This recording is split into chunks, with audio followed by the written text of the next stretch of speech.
The New Generation University College waxay kala baxdaa 4 qaybood. qaybta horumarka iyo barashadiisa Department of Development Studies,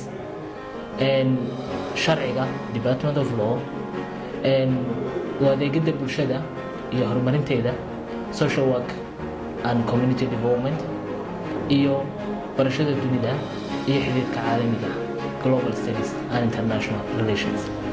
marka laga hadlayo Global Studies and International Relations, jaamacadda New Generation University College waa jaamacadda ilaa hadda bixisa bachelor's degree iyo master's degree aqoonta muhiimadaas leh inta marka la eegayo Soomaaliya.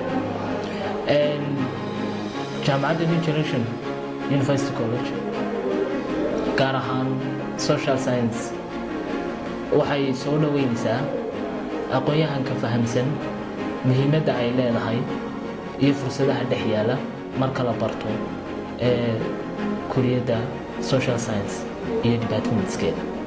kulliyadda waa kulliyad laga qalin jabinayay laga soo bilaabo 2013.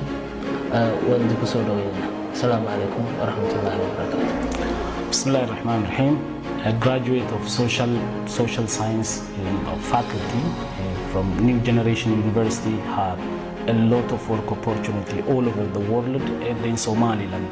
Since the current political, social, economical, cultural and developmental situation demand a politician, a lawyer, a development person and a social worker, they will have a lot of work opportunity by which they will be very proud of themselves and then become very important person all over the world.